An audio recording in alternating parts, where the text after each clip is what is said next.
نفع کم ہے کہ اللہ رب العالمین قیامت والے دن آپ کو دوزخ کی آگ سے دور کر دے، دوزخ کی آگ سے بچا لے؟ کیا یہ سودا گھاٹے کا سودا ہے؟ یہ فائدے کا سودا۔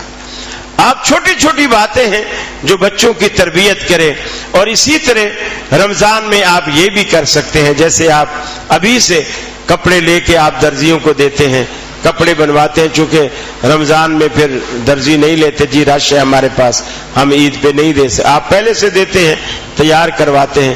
تو آپ کے اڑوس پڑوس میں اگر کوئی غریب ہے اور اس کے 2-3 بچے ہیں تو آپ ان کے بھی، بھلے ریڈی میڈ سوٹ ہی صحیح، بھلے زیادہ مہنگے نہ ہوں، بوسکی والے نہ ہوں، سستے والے بھلے کپڑے ہوں، لیکن ایسے ہوں جو سال بھر چل جائیں، آپ ان غریبوں کے لیے بھی چھوٹے چھوٹے جوڑے کپڑوں کے آپ لے جائیں۔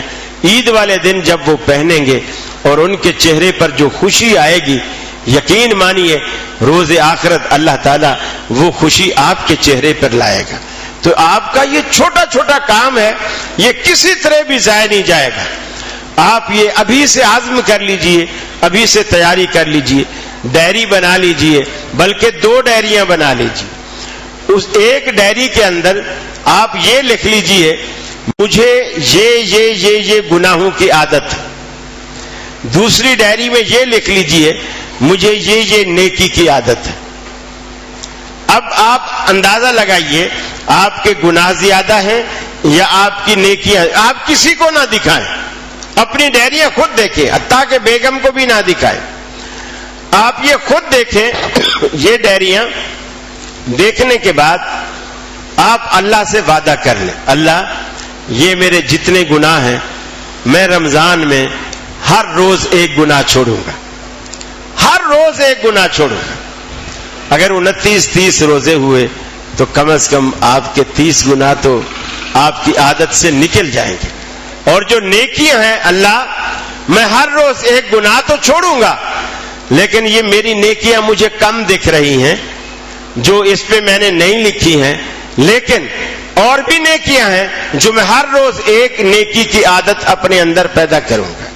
مثال کے طور پر ایک گناہ ہم روز کرتے ہیں، سگریٹ پیتے ہیں، پیسہ بھی ضائع کرتے ہیں، منہ میں بدبو آتی ہے۔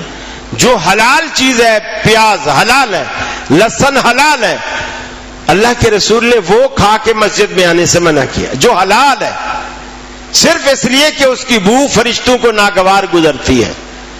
تو جس فرشتے کو لہسن اور پیاز کی بو نہیں بھاتی، اس فرشتے کو تمباکو کی بو آئے گی؟ تھوڑا سا سوچئے گا، اس فرشتے کو تمباکو کی بو آئے گی؟ ہمیں نہیں بھاتی کبھی نماز میں برابر میں کوئی اچانک آ کے کھڑا ہو جاتا ہے اور وہ جب سانس لے رہا ہوتا ہے، یقین مانی ہمیں ایسی کوفت ہوتی ہے، وہ سگریٹ والے بھبکارے اس کے نکل رہے ہوتے ہیں۔ آپ اللہ سے وعدہ کریں، یا اللہ میں ہر روز پورے رمضان میں ایک گناہ چھوڑوں گا، ایک نئی نیکی کروں گا جو اس سے پہلے میری زندگی میں نہیں تھی یا کبھی آئی تھی لیکن اب چھوٹی بھی ہے، میں اسے رکھوں۔ مثال کے طور پر آپ داڑھی روز شیو کرتے ہیں یا ایک دن بیچ کر کے کرتے ہیں، یہ ایک مستقل گناہ ہے جو ہماری زندگی میں چل رہا ہے۔ آپ اللہ سے یہ وعدہ کرنے کہ یا اللہ اب تک جو ہوا وہ مجھے تو معاف کر دے، اور اللہ کو یقین مانیے معاف کرنے میں کوئی دیر نہیں لگتی، اور اللہ کو معاف کرنے میں کچھ کسی سے مشورہ بھی نہیں کرنا پڑتا، پوچھنا بھی نہیں پڑتا، خوشی خوشی معاف کر دیتا ہے صرف۔ اور اللہ کو منانا اتنا یقین مانیے آسان ہے، اے خدا کتنا آسان ہے منانا تجھ کو، فقط ایک سجدہ ندامت کے دعا سے، فقط ایک سجدہ ندامت کے دعا سے۔ تو رمضان سے آپ فائدہ اٹھائیں، ایک گناہ روز چھوڑیں، داڑھی منڈانے روز آپ کرتے ہیں، آپ کہیں یا اللہ میری توبہ مجھے معاف کر دے، اب تک جو کیا میں آج کے بعد داڑھی نہیں منڈواؤں گا۔ آپ نے رمضان میں یہ گناہ چھوڑ دیا، اور جب آپ عید پڑھنے گئے آپ کی اچھی خاصی داڑھی تھی ماشاءاللہ، آپ عید پر اب آپ نہ منڈائیں۔